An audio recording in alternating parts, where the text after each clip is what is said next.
Shyne was born as Jamal Barrow in Belize City, Belize. He's the son of Dean Barrow and Frances Mavette. His father was a former Deputy Prime Minister of Belize from 2008 to 2020, while his mother is the sister of Michael Mavette, which was one of Dean Barrow's longtime political colleagues in Belize. As a child, Shyne's time was divided between his mother in Brooklyn, New York, and his lawyer-slash-politician father, who initially failed to acknowledge his son. His mother moved to the United States when he was only 3 years old, leaving her son with his father who was busy with politics, and left Shyne between the care of his mother's brother Michael and his father's sister Denise in Belize City. His father was in a relationship with another woman, and even made remarks that his other kids were made out of love, while Shyne was an accident.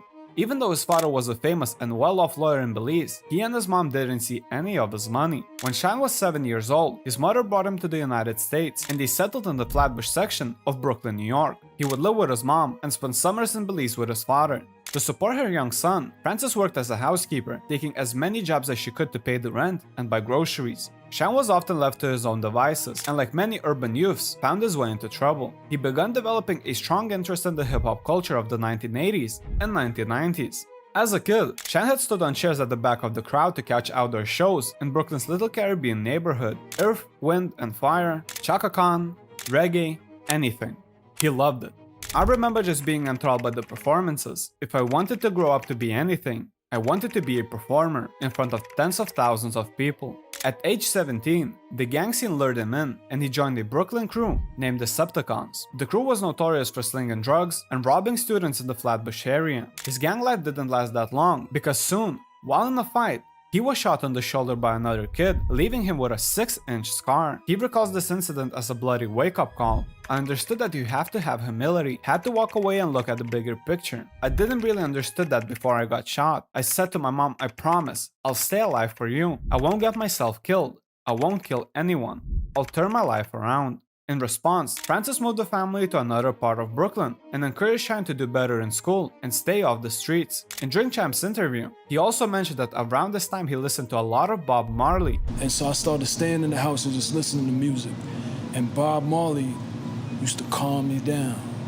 You know, when you listen to Bob Marley, and I used to say, man, you know, this is the type of impact I want to have on the world. He began writing poetry and even enrolled in the New York City College of Technology computer program. He paid off his tuition by working as a bike messenger, buying an 18-speed bicycle and riding it from Brooklyn to Manhattan, where he made deliveries around the borough. I wasn't gonna sell drugs, I wasn't gonna get involved in criminal activity. I knew I gotta work, and the quickest way to do that was to deliver messages. So I would ride my 18-speed from Brooklyn to Manhattan, ride around Manhattan all day. Taxis were almost running me over, girls at the front desk looking at me like I was the worst thing in the world. And through that experience, music just started coming to me. While college was the safe option, he wanted to make a name for himself in the music industry. Not long after, he dropped out and started to pursue a career in music.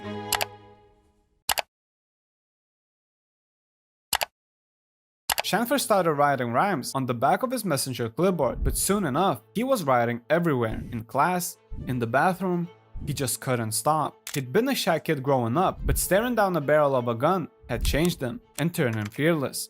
In 1997, Shyne got hit with a conviction that he could get up on stage and mix it with hip-hop's best, a burst of super talent as he calls it. Shyne's salty baritone bore a close resemblance to that of Christopher Notorious B.I.G. Wallace. Just months after assailants gunned down Wallace in LA, Shyne protested his super talent at a barbershop on Church Avenue. The regulars loved it. Barbers don't lie, especially on Church Avenue. It's not like you're gonna come in there and they're gonna tell you what you want to hear. Don Pooh, a record executive best known for discovering Foxy Brown, remembers hearing Shyne for the first time, saying the metaphors and the way he put together his rhymes. I was like, man, you're dope. In 1998, during one of his freestyles in the barbershop, he got discovered by hip-hop producer DJ Clark Kent, who at the time was working on the Notorious B.I.G.'s first posthumous album, Born Again. He really liked what he heard and quickly took Barrow to Bad Boy Records, where Sean Puff Daddy Combs signed him to his label. The deal that Puff gave to Shyne was more than impressive. It was reported that Shyne received millions of dollars, 3 cars of his choice, and 2 homes just for signing. The contract also included a 5-studio album deal. His life was changed in a second. From sleeping on his mama's couch to flying to Beverly Hills in the first class to record with top rappers in hip-hop. The deal was impressive, but it also made a lot of sense for Bad Boy Records. You see, at the time when they signed Shyne, Bad Boy was at a pretty weird spot. While just a couple of years prior, they were at the top of the game, Biggie's death left a huge void in the label, and Puff was looking everywhere to find a new star. Label reached its commercial peak with the success of Puff's solo album, selling over 7 million copies in the United States, Biggie's Life After Death, and Mace's Harlem World.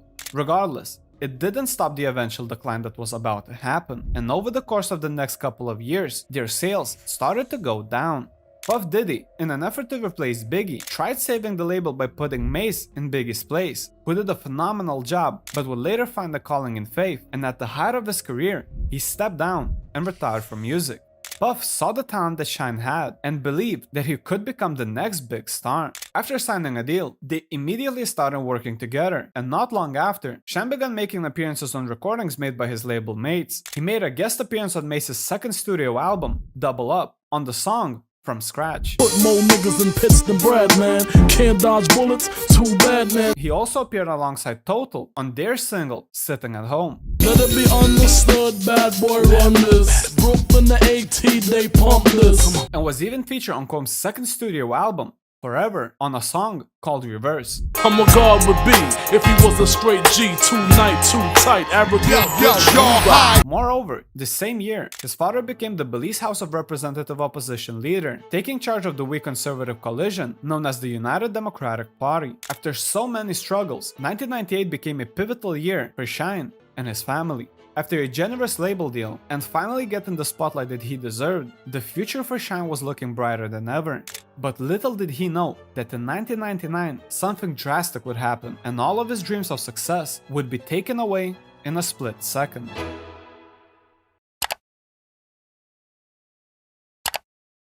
On December 27, 1999, Shyne and his mentor/label boss Sean Combs, with his then girlfriend, singer/actress Jennifer Lopez, arrive at a Manhattan nightclub named Club New York on West 43rd Street in Times Square. The club was filled with people and street guys from Brooklyn, which included Matthew Scar Allen and Nino, who both made a name for themselves in the streets. The story goes that Shyne and Puff with their girlfriends were having a good time at the club, until at some point during the night, the crew decided to leave. While exiting the club, Puff was carrying a bottle of champagne and accidentally bumped into one of the club's patrons, knocking the drink out of his hand.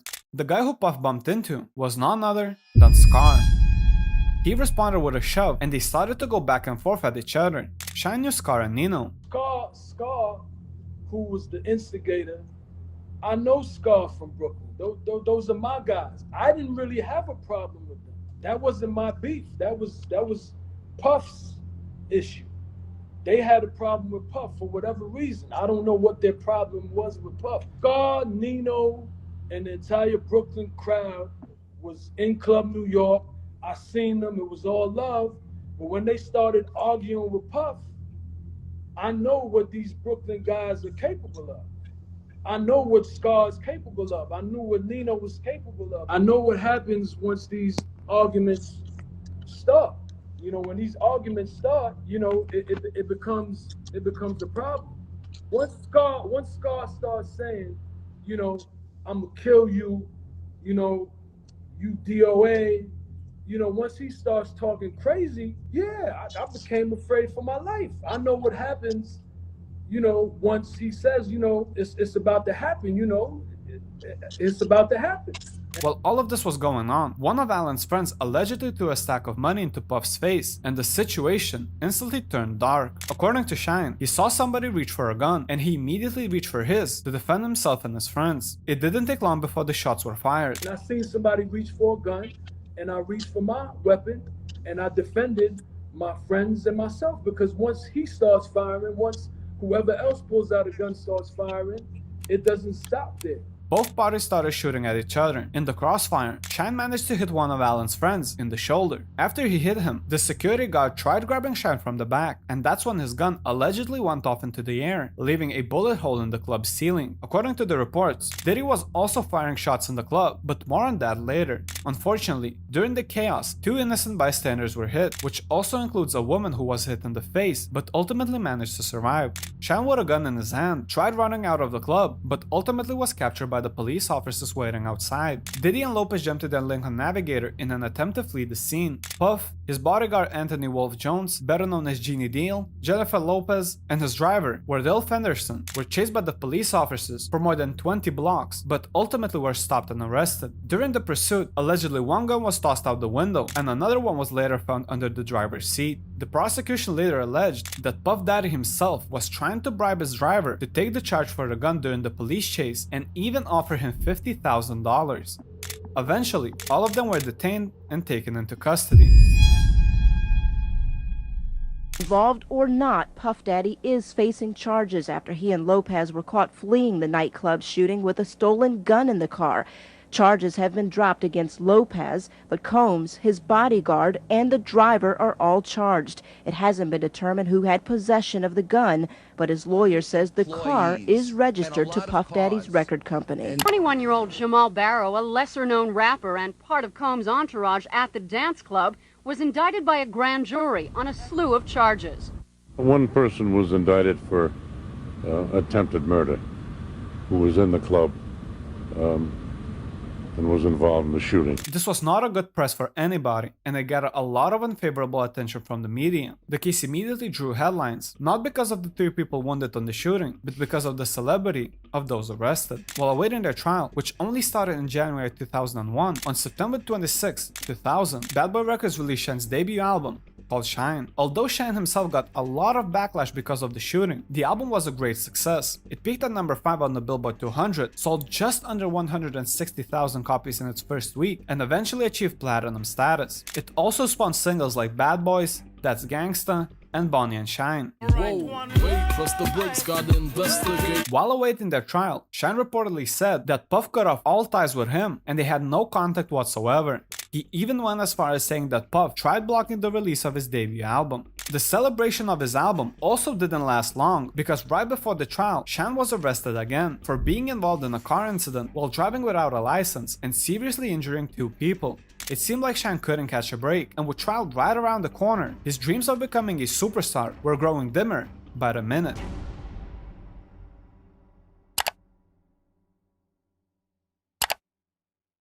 And I'm trying to make it clear to you. I want to say to you all face to face, I had nothing to do with a shooting that night in a nightclub. The trial started on January 17, 2001. The case would be later known as the Puff Daddy trial due to Combs' celebrity status. Puff Daddy and his bodyguard were charged with gun possession, assault, and bribery. Shyne, on the other hand, faced attempted murder, assault, gun possession, and reckless endangerment charges. Puff hired himself 2 high-profile defense lawyers, Johnny Cochran and Benjamin Brafman. Cochran's clients have included O.J. Simpson and Michael Jackson, while Brafman has represented such clients as Salvatore Sammy the Bull Gravano. Shyne unfortunately was left alone, and he had to hire his own attorney. Puff cut all ties with him, and his lawyers would later go as far as asking Judge to trial them completely separately, which ultimately was denied. 2 of 3 victims, the guy who was hit in the shoulder and the girl who was shot in the face, both made civil suits against Puff Daddy. This will become an important detail later. At trial, the prosecution proposed that Puff was responsible for the shooting because his celebrity status had allowed his party to enter the club New York without being searched for weapons. They also accused Combs of firing a gun into the club ceiling during the fight, and the hole in it wasn't from Shyne's gun, but rather from his. The girl who was shot in the head, Natania Rubin, testified that she saw both Combs and Barrow both fire the gun. I'm not famous. I don't have a publicity machine. I don't have $1 billion of insurance on my body, or any part of my body for that matter. Does that make me any less valuable?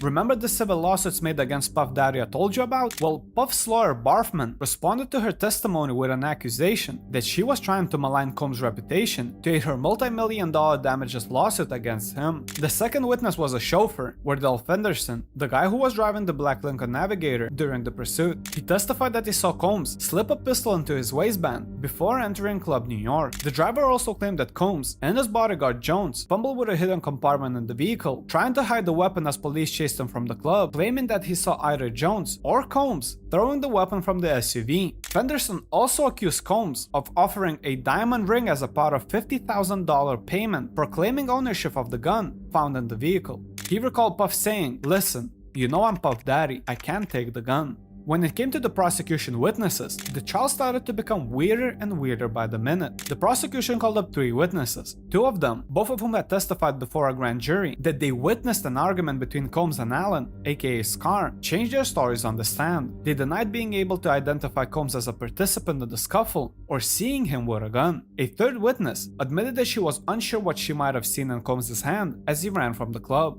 It was more than strange for witnesses to switch up their stories that fast, and while this was great news for Puff, it put Shyne into an even stickier situation, because the witnesses that testified not seeing a gun in Puff's hand implicated that it wasn't Shyne's. When it came to Puff's defense, they began their case by stating that Puff Daddy not only never fired a gun, but he didn't have one in the first place. Thank you for coming. On Sunday evening, I went to Club New York. And under no circumstances whatsoever that I have anything to do with a shooting. I do not own a gun, nor did I possess a gun that night. I had nothing to do with a shooting in this club. I want to make this 100% clear. I had nothing to do with a shooting in this club. And I feel terrible that people were hurt that night. They denied all the claims against him, even the money being thrown at his face, and were accusing people of looking to make a quick buck from a famous executive. The police complained that someone threw money at him. Oh yeah, and you believe it. Okay, No one threw money at him, it's a lie. When is it going to be fair for Sean Puffy Combs? When? He's out with Jennifer Lopez. If you were out with your friend and you got into a car and there was a gun in the front, you wouldn't be arrested.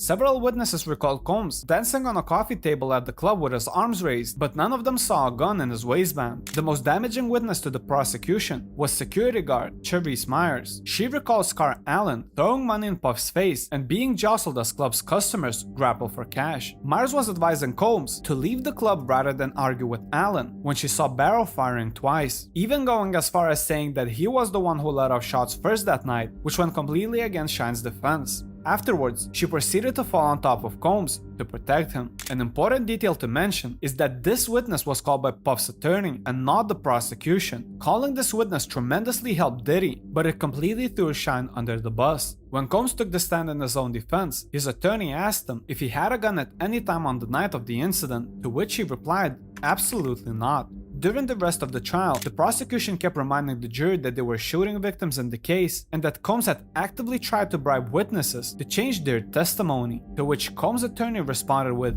"Bad people came into this courtroom and made bad accusations because they wanted to get rich." Shyne, on the other hand, didn't have such high-level lawyers. Shyne was accused of firing 3 shots that wounded 3 people. He admitted to shooting a gun and hitting a guy in the shoulder, but claimed that he only acted in self-defense. Shyne stated that he had also fired into the air, but did not believe that it was bullets from his gun that injured the other 2 bystanders. This is where it once again gets interesting, because an eyewitness and a ballistics expert also testified during the trial and claimed that the 3 injuries may have been caused not by Shyne, but by a second gunman. The ballistics expert said that at least 1 injury may have been caused by a .40 caliber weapon, and if, according to witness, Puff was indeed standing where they claim he was, the hole in the club's ceiling would have come from him and not from Shyne. The interesting part is that when Shyne ran outside of the club, he held a 9mm pistol, but .40 caliber shells were also later found on the floor. The other 2 guns which were taken by the police were also 9mm, despite several witnesses who claimed that they seen Puff shooting and having the gun at the scene, including his driver and the girl who got shot in the face. Unfortunately for Shyne, the overwhelming majority of witnesses put a gun in his hand, and him admitting to firing at least once, even though claiming in self-defense, was more than enough for the jury.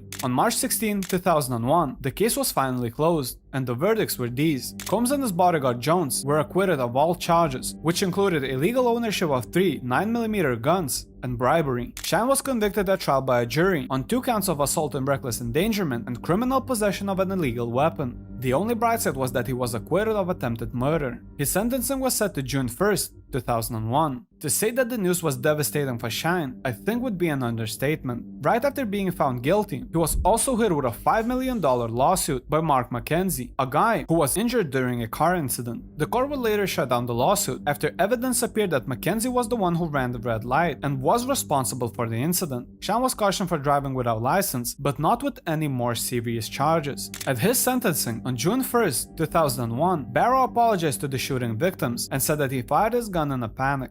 Shyne, who stayed loyal to Puff Daddy, probably more than he should have, was sentenced to 10 years in prison with no eligibility for parole until 2009.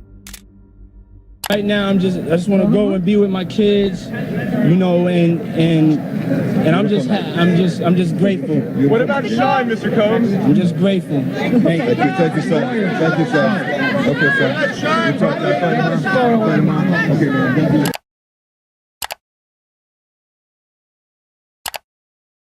People probably have the impression that you're just consumed with the idea that, you know, justice wasn't served here and that somebody turned his back on you. It's not a matter of, you know, turning your back on me. Like, how do you call a witness to testify against your comrade? Shyne began serving his sentence at maximum security prison, Fenton Correctional Facility in Dannemora, New York. He cut all ties with Sean Combs and was released from his contract with Bad Boy Entertainment. His legal team tried to appeal for a suspended sentence, also known as probation, but ultimately failed and was denied. While at first, it seemed like his rap career was over before it started, suddenly, record labels started calling up Shyne in prison. Around 2004, many labels met with Shyne while he was incarcerated, and he ultimately signed a contract with Def Jam Records for $3 million.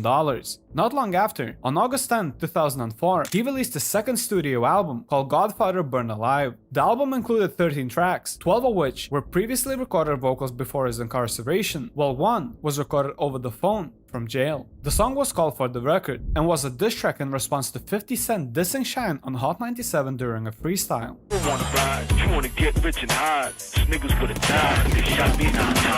The album featured guest appearances from Corrupt, Nate Dogg, and Foxy Brown. The album was also produced by Kanye West, Swizz Beatz, Mike Dean, and Just Blaze. The album debuted at number 3 on the US Billboard 200 and sold 158,000 copies in its first week alone. The album also made Shyne the second rapper after Tupac to have an album debut in the top 10 of the Billboard 200 while incarcerated. He even managed to conduct a few interviews before prison officials cracked down on him. If I'm telling you that she's lying and you saying, hey, you know, well, she helping me, but I'm facing 25 years. And you looking at probation. Yeah, those are the things that, you understand, are unacceptable. You don't have to hold my hand. You don't have to do nothing, but don't try to hurt me. This woman was the most damaging witness of any witness. She was worse than the prosecution's witness, which destroyed me because the prosecution is saying I'm this belligerent, reckless, you know, okay, corralled fella. And then my co-defendant is saying the same thing. That was it.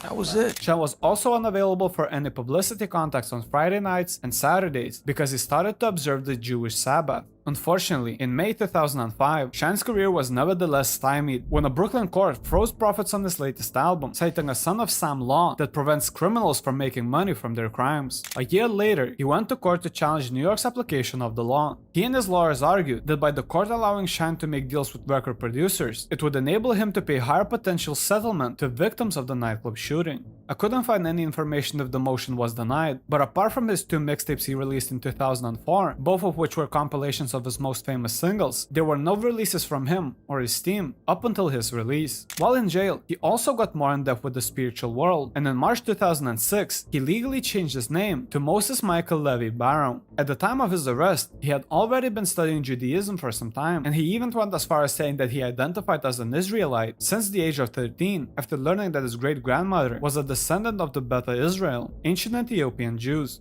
His incarceration also drew many sympathizers, as well as the admiration of many in the hip-hop community. His adherence to the Code of Silence, which he referred to several times on his debut album, earned him a hardcore reputation in the prison community and on the streets.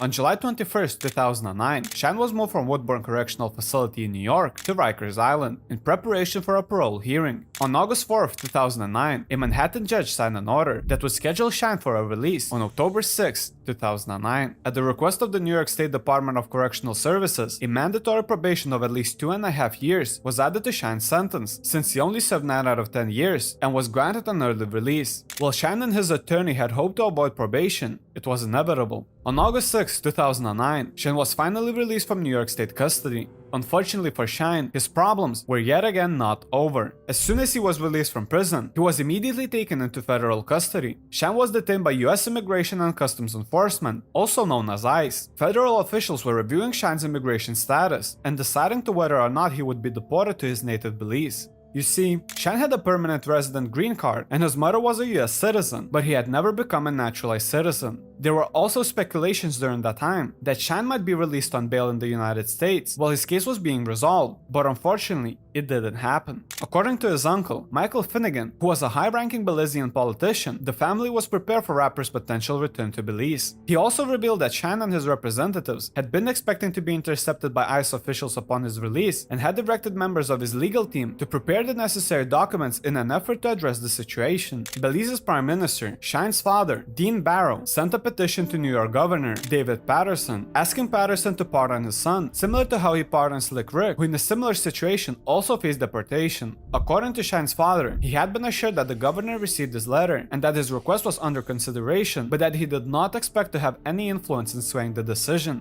Apart from the family themselves doing everything in order to help Shyne, they enlisted the assistance of Charles Ogletree, an attorney, Howard Law professor, and a part of President Barack Obama's circle in their attempt to forestall deportation and later to regain entry to the United States. In October 2009, his uncle stated that all legal matters regarding Shyne's case had been turned over to Ogletree. Unfortunately, all of their efforts didn't change anything, and Shyne was ultimately deported back to Belize.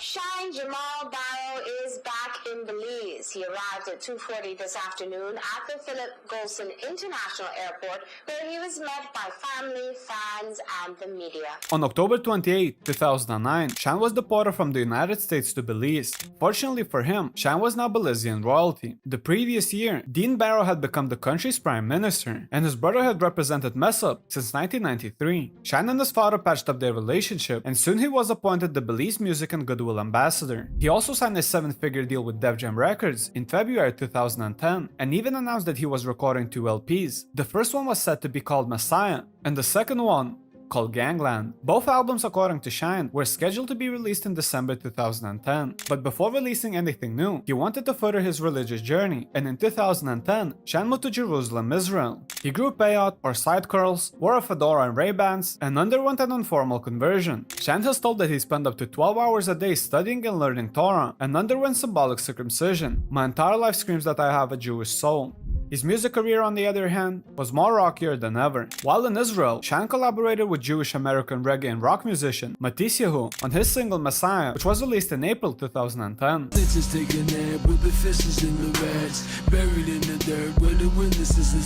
And later also released his first solo single, called Roller Song.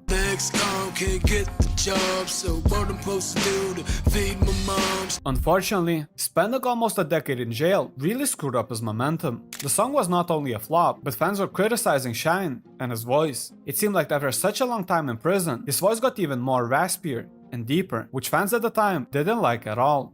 Shyne, on the other hand, was blaming Def Jam. In October 2010, during an interview, Shyne accused Def Jam CEO Ellie Reed for a lack of dedication towards hip-hop artists. He said, "I've been fixing to get up out of there for a while because Ellie Reed don't care about hip-hop. The people up there, they don't know what they are doing. When you don't have a strong leader, where are you gonna go?" He also expressed his feelings of leaving Def Jam and signing with Cash Money. "I'm definitely trying to get with Cash Money. I'm not signed to Def Jam anyway. I might just have Cash Money do everything." Who knows? That's the beauty about being in the business for yourself. You can decide where you want to go and what you want to do. although he blamed LA Reid for his fall. 2 weeks later, Shyne issued an apology, stating, "I was wrong about my assessment of Chairman Reid. After I stopped being emotional and things like that, I thought about the facts. The fact is that LA Reid was there when I was locked up, a few feet away from death row and the Black Panthers. LA was on the visiting floor of Rikers Island, looking at me through them bars, showing me he believed in that gang boy revolutionary music I make." Even though he retracted the statement, he was still trying to get a distribution deal with Cash Money, but unfortunately, one big obstacle in his way was his immigration status. This stopped Shyne from signing with Cash Money. Birdman didn't like the fact that he was not able to come to the United States and thought it would play a crucial role in his career. Soon, the year 2010 was over, but there was no sign of Shyne or any of his LPs that he promised. At the beginning of 2011, Shyne was once again blasted by Belizean fans, this time for a failed concert. You see, in March 2011, Shyne came back to Belize, and as an ambassador of music and for promotion for his now pushed album, Gangland, he decided to organize a concert. The concert was scheduled to be on March 25th, 2011, and it was supposed to feature local musicians, Jamaican artists, and also big names in hip-hop and R&B music. When asked about the upcoming concert, Shyne said, "It's going to be a night of your life. We got Black Rhino, Sino, all these Jamaican artists. It's going to be a nice event, really an experience. You're gonna get your money's worth." The concert tickets were $50. While they didn't disclose any names apart from Barrington Levy, who was supposed to perform one of Shyne's hits, Bonnie and Shyne, he kept hyping the public by telling people, "We're looking forward to having an extraordinary night with extraordinary guests," and even going as far as saying, "It's not so much a show for me as it is a dream come true." Belize fans were more excited than ever. It got to a point where only days before the event, they had to change the location of the concert from Princess Poolside to MCC Stadium to accommodate the large crowds. Soon, the rumors started to spread, and people were expecting to see anything from Nelly, Busta Rhymes, Lil Kim, Rick Ross, to Jay-Z, and even Rihanna. However, Shyne's dream quickly became a nightmare. Problems started to emerge when Barry Levington's flight to Belize from Miami was cancelled due to terrorist attack, which ultimately made him cancel his performance. Next came Shyne's overhyped lineup, filled with extraordinary guests. Not only none of them showed up, but later concert promoter DJ Richie said Shyne was responsible for the international talent, but his part never come through. After no one other than Shyne and a few local openers showed up, a disappointed crowd turned unruly, and many demanded their $50 admission price back. The show was not only a disaster and massively overhyped, but people felt that they were robbed. Soon, people started to point fingers and put blame on everyone involved. DJ Richie claimed that he did his part. According to the contract, he was responsible for all the local artists that performed. Shyne was responsible for 2 guest appearances, Barrington Levy and his own performance. Richie even went as far as saying that Shyne was paid 50,000 Belize dollars or 25,000 US dollars for his performance. Shyne did perform. He did this thing because we had a contract, but his part and his promises, never did come through. And being ambassador, I think he owes Belize an apology or explain to us exactly what happened. I believed in him for so long, but I think now it's time for me to put my foot down and say, yo, this is the way it happened, and have it plain black and white so nobody can tell me no fool. Shyne claimed that DJ Richie was the one who never came through with the money he promised. Shyne's management issued a statement saying, throughout the entire process, DJ Richie conducted himself in a highly unprofessional manner. He failed to meet payment deadlines, crucial to the timely purchase of the airfare for Shyne. Shyne performed despite not being duly compensated as per his contract agreement. They never addressed why other artists never showed up, and due to the disappointed crowd and immediate backlash, Shyne flew back to Israel the next morning. Regardless of who's at fault, this was not a good look for Shyne. In August 2011, he appeared on the track Outro from Lil Wayne's album Carter 4, along with Bun B, Nas, Busta Rhymes. Poverty and desperation made me everything I be. And in December, he was once again speaking about signing to Cash Money Records, saying it's still a possibility. Ultimately, it didn't happen once again. In March 2012, he attended a fashion week in Paris, where he was photographed with Diddy, seemingly in good spirits. The same year, he finally released his mixtape, Gangland. While it didn't have any hit singles, it featured a lot of diss tracks. Shyne dissed Diddy, Rick Ross, Drake, and 50 Cent. It also seemed like Shyne was carrying a lot of grudges and was calling out everyone who stood in his way. In November 2012, he also became involved in a feud with The Game, after Shyne called Kendrick Lamar's album Good Kid, Mad City trash. Shyne also dissed him on tracks such as Buried Judas. This little bustin' name game on rhyme like Poe. While Gangland mixtape was downloaded more than 100,000 times, in December 2012, Shyne appeared on Complex magazine list of rap stars who had suffered the worst fall-offs in rap history. Shyne was ranked 23rd. His music career was going downhill fast, and while he gave his best to try and revive it, unfortunately, it was far too late. Much like Biggie's, Shyne's career ended far too early.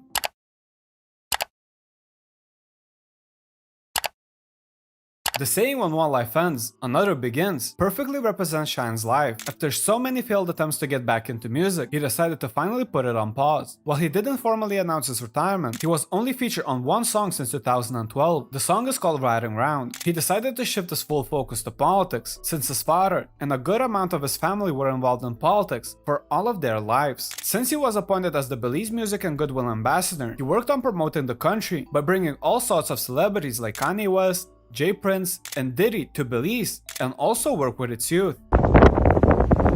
Yo, I love Belize, I love Shyne, I'm so happy to be here, we're gonna be back. Love y'all. On October 2012, Shyne publicly criticized former President Barack Obama for not doing anything to prevent the rapper's deportation to Belize, and also endorsed Republican nominee Mitt Romney. Despite having a mutual friend, Professor Charles Ogletree, the man who was helping him during his deportation period, during an interview, he still said the following: "He knows who I am. He knows what's happening. He always talking about he listens to hip-hop. He knows who Shyne is." The following year, he returned to Belize, where he married a businesswoman named Catherine, and a year later they had a daughter, Naomi. It wasn't until 2020 that his political career started to kick off. He was nominated by the center-right Belize United Democratic Party to stand as a candidate for the Belize House of Representatives in the 2020 Belizean general election. On November 11, 2020, Barrow won the House of Representatives seat for Mesopotamia. He succeeded his uncle, who was a representative for almost 30 years. Part of his platform is to strengthen Belizean governance with increased penalties to those who commit crimes, to raise the salaries for its police, to strengthen the judicial system, to address crime, and for government to provide student loans at low interest rates. Shyne subsequently was appointed the opposition leader in the House of Representatives and the leader of the Belize United Democratic Party. More good news followed, because after more than 12 years being deported, he returned to the United States for a state visit in August 2021 to hold a meeting with US politicians. During the stay, the Atlanta City Council declared August 20th, 2021 Shyne Barrow Day for his dedication, commitment, and service to the great people of Belize, Central America. As of today, Shyne is continuing to represent and work on a better future for Belizean people. In 2025, he hopes to follow in his father's footsteps and become Belize's Prime Minister.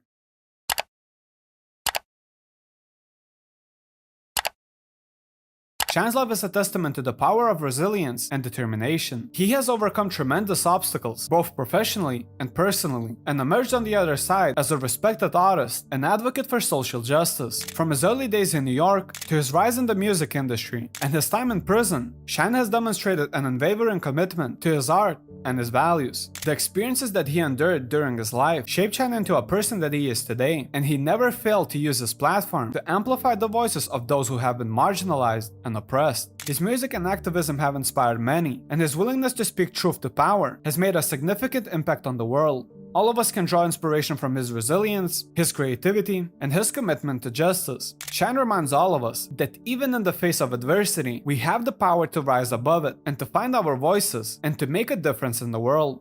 Shyne's legacy is a powerful reminder that with hard work and determination, anything is possible.